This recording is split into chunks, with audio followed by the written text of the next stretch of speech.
Salut, ici Maps pour un update de lecture du mois de février.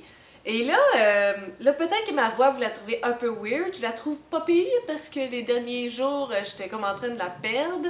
Mais là, le mois de février est comme là, fait que je peux pas retarder ma vidéo indéfiniment, il faut que je la filme. Donc je m'excuse, elle est pas si mal. Ma vidéo que j'ai faite sur Instagram, il y a une couple de jours, était pas mal moins belle. Donc, outre ceci, je suis aussi dans une drôle de passe lecture, je vous dirais.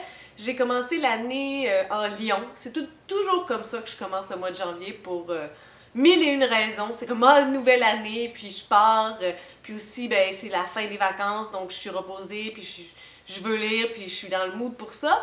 Et ça a bien été. Et là, je suis comme dans un mood un peu plus étrange. Donc, je ne sais pas trop qu'est-ce que je vais lire ce mois-ci. J'ai l'impression que ce que je me suis planifié, c'est pas ce que j'ai envie, mais je sais pas ce que j'ai envie. Donc, ça va pas super bien.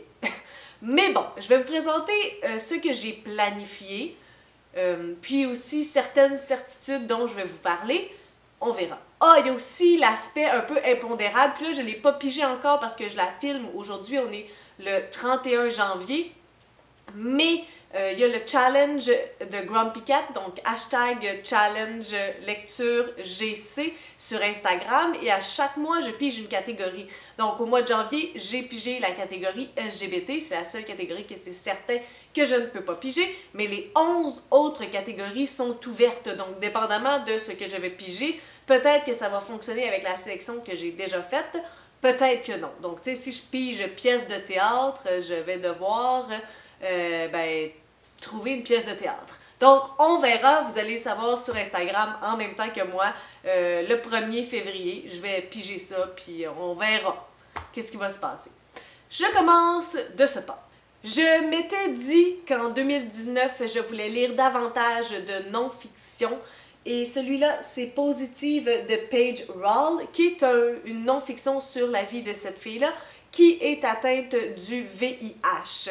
Donc, ça, c'est une chose. Et en plus, lorsque j'avais fait mon petit jeu sur Goodreads, j'avais trouvé mes 5 livres dans ma bibliothèque complète avec les meilleures cotes, comme les meilleures moyennes, et Positive en faisait partie. Donc, ça tombe bien, c'est comme 2 objectifs que je me suis donné en un. Donc, je vais vous parler de ce livre-là au mois de février. Ça, c'est une certitude. Sa Majesté des mouches de William Golding. Comme vous voyez, je l'ai entamé.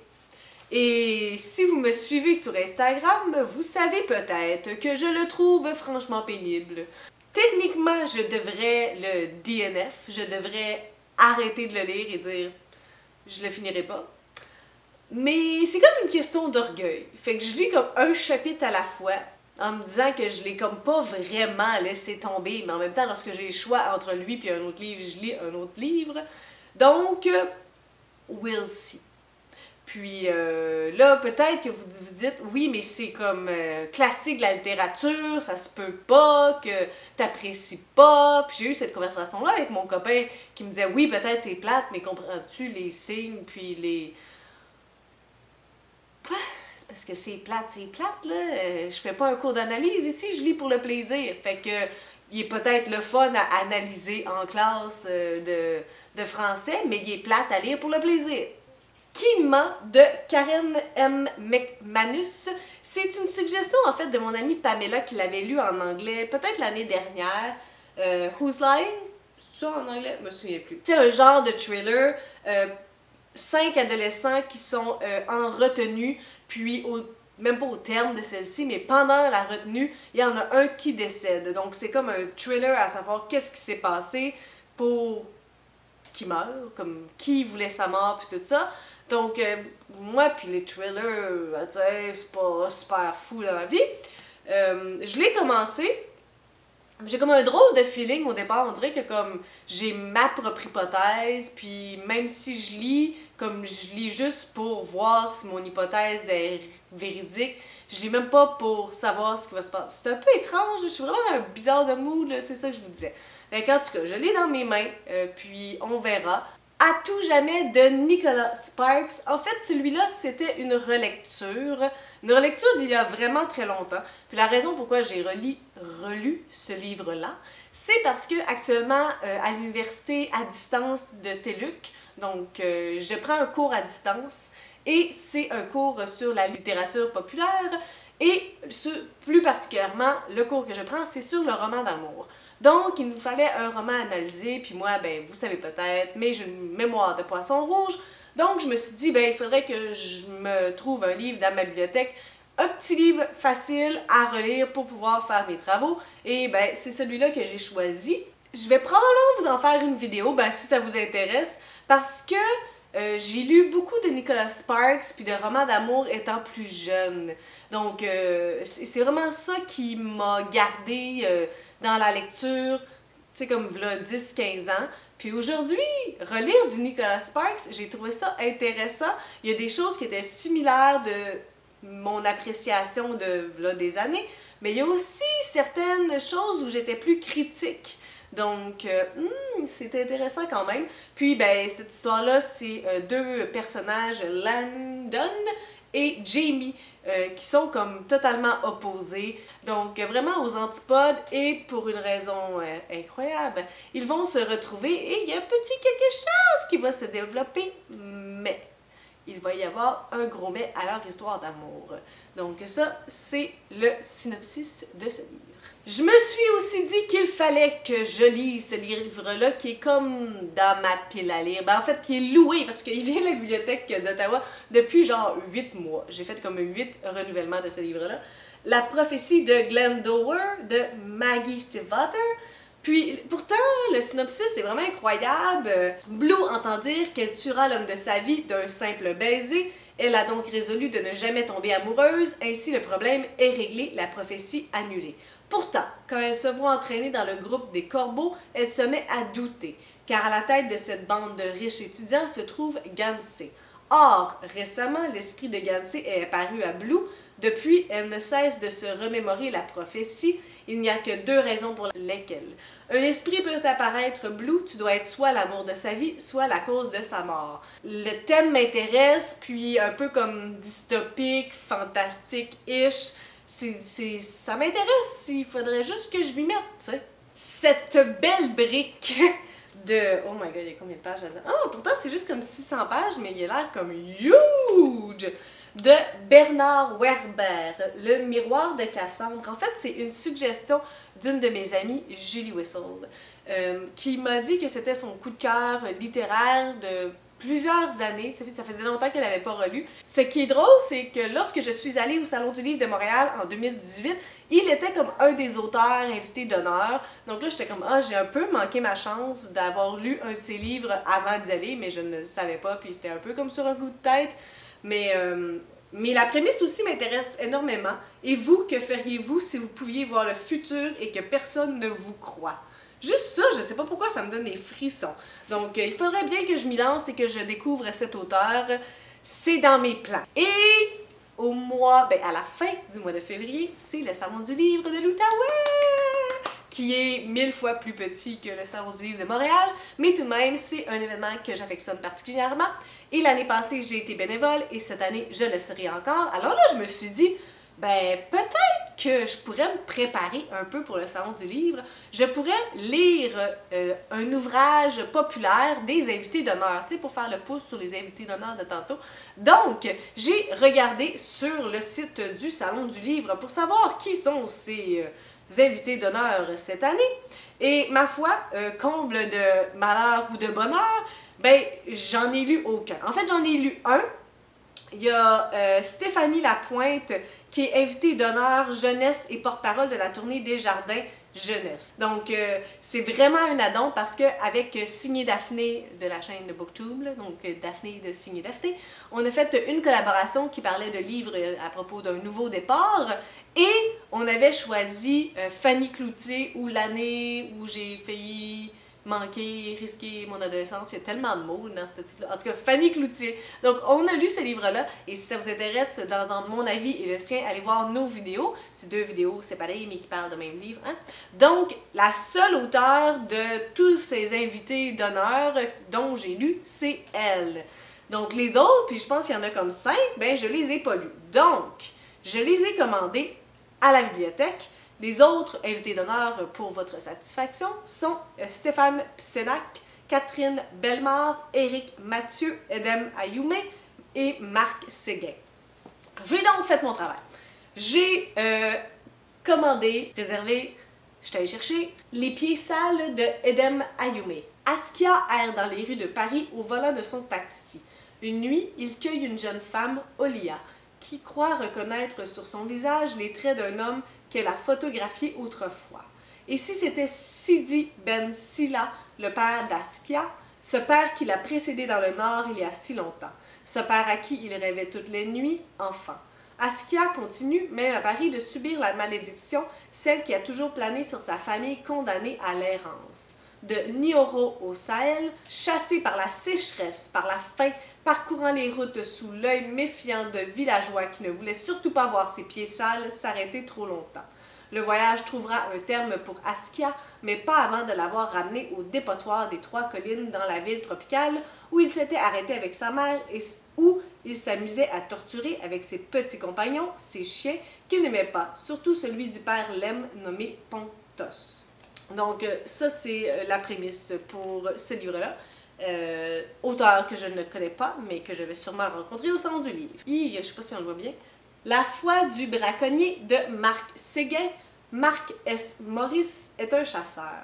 À demi mohawk, dans son sang coule une amertume brûlante, nourrie de désillusions, et s'il tue les bêtes, c'est pour éviter de tuer les hommes. Pourtant, Marc S. Maurice, à la foi, aimerait avoir la foi. Devenir pape, par exemple, ou aimer une femme, dédier sa vie.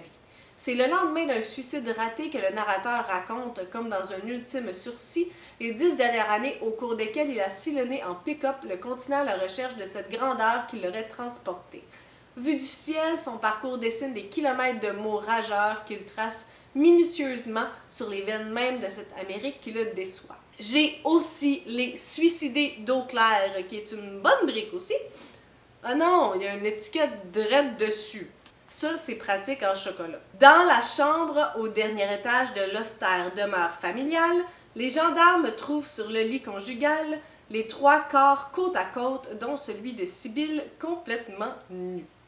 Donc ça, c'est pour ce livre-là. Il est commandé, mais pas encore arrivé, celui de Stéphane Psenac. Longtemps, j'ai porté mes deuils comme des habits trop grands. Je ne suis plus au centre d'aucun univers, personne n'attend mon prochain livre. Je sais maintenant que la mort n'est pas d'actualité. Il y a dans le détachement une lucidité rassurante, des moments qui confèrent presque à la grâce, si près qu'on peut la sentir. Cela me suffit, ce théâtre d'ombre à l'intérieur de soi. Les deuils sous toutes leurs formes traversent une existence et suscitent colère, regret, angoisse, tristesse, que la poésie parvient à apaiser. Longtemps j'ai porté mes deuils comme des habits trop grands, propose un pèlerinage à la fois universel et intime vers la connaissance de soi. Ce recueil qui marque le retour de Stéphane Psenac à la poésie après une quinzaine d'années de silence est celui d'un poète qui s'est éloigné de l'urgence par de longs détours et qui a retrouvé dans la douleur et la pensée en marche un chemin vers la parole. Et finalement, le dernier livre dont je n'ai pas encore l'exemplaire, de Catherine Bellemare, Une irrésistible envie de fuir, c'est l'histoire d'Émilie, une jeune femme au parcours quelque peu marginal, dont la situation avec son chum est on ne peut plus traditionnelle. Une stabilité à laquelle elle a beaucoup de mal à s'identifier. Un soir, Émilie rencontre Anna, la toute première personne qui saura la comprendre et la révéler à elle-même. Grâce à elle, elle apprendra progressivement à reconnaître sa sexualité et à établir sa propre identité. Donc ça fait le tour pour les ouvrages que je veux lire en préparation du Salon du livre de l'Outaouais. Et j'aimerais vous faire une vidéo avec tous ces ouvrages. Ça fait beaucoup d'ouvrages à lire avant le Salon du livre. Rien n'est impossible, février c'est quand même un petit mois. Mais bon, on va voir ça, si c'est réalisable ou non, parce que c'est quand même des bons livres aussi. en termes de grosseur. Puis bon, il me reste encore 3 livres de Luzerne Rousse qui me tentent énormément. Un autre de Janée Deveau qui est Incandescence, Feu et Ombre, qui est plus dans le style fantastique. Peut-être un peu plus aussi mon style que le livre que j'ai lu d'elle qui se nomme Elle. Celui-là aussi, c'est lui qui avait été le 2e position dans mon vote de Luzerne Rousse, Vapeur et Ténèbres de Pierre-Olivier Lavoie, qui est dans un style aussi un peu plus fantastique, je crois. Donc, Et le dernier, mais non le moindre, Oser pour soi de Sandra Dussault. Donc, il y a quand même ces ouvrages-là qui m'attendent patiemment. J'ai Le Chuchoteur de Donato Carissi, mais je vous dirais que je suis pas tant dans le mood pour un thriller un peu glauque là, de ce temps-ci, fait que ça se peut qu'il attende un peu plus longtemps. Pétale au vent de Virginia C. Andrews, qui est le 2e tome de Fleurs captives, qui est un gros coup de cœur de Sylvain Desmenti. Puis la raison pourquoi je ne l'ai pas commencé, c'est parce qu'on veut vraiment, Sylvain et moi, que MH, la lectrice, lise le 1er tome pour faire comme les 3 lire le 2e tome ensemble. Donc si vous passez sur cette chaîne, faites donc un peu de pression sur MH la lectrice pour qu'elle lise le 1er tome. On est pas mal certain que c'est quelque chose qui lui plairait. Donc, pour que je puisse lire la suite. Il y a celui-là aussi, L'Océan au bout du chemin de Neil Gaiman, qui est fantastique aussi. Je l'ai beaucoup vu dans les chaînes anglophones, donc il m'attend. Le Faiseur de rêves de Laini Taylor. Tout le monde en parle vraiment de belle façon. Je vous dirais que je suis un peu froide parce que j'ai lu sa série La Marque des Anges, Filles et Chimères, le 1er tome, puis le 2e tome, j'avais vraiment été déçue, comme vraiment beaucoup, gros hype pour le 1er, grosse déception pour le 2e, fait que j'ai comme un peu peur de pas faire partie de la vague, puis tout le monde aime tellement ça que j'ai peur que ça augmente encore mes attentes, donc je l'ai, mais je sais pas, tu sais. Un coup de cœur qui m'avait été mentionné par Vicky, je crois, lors d'écouter les battements de cœur de Jean-Philippe Senker. J'ai mes 3 ouvrages aussi qui n'ont pas été choisis pour ma vidéo LGBT, qui sont encore là. Et j'ai lu Le Petit Chaperon Rouge des Contes Interdits de Sonia Alain, puis ça m'a vraiment donné envie de tous les lire.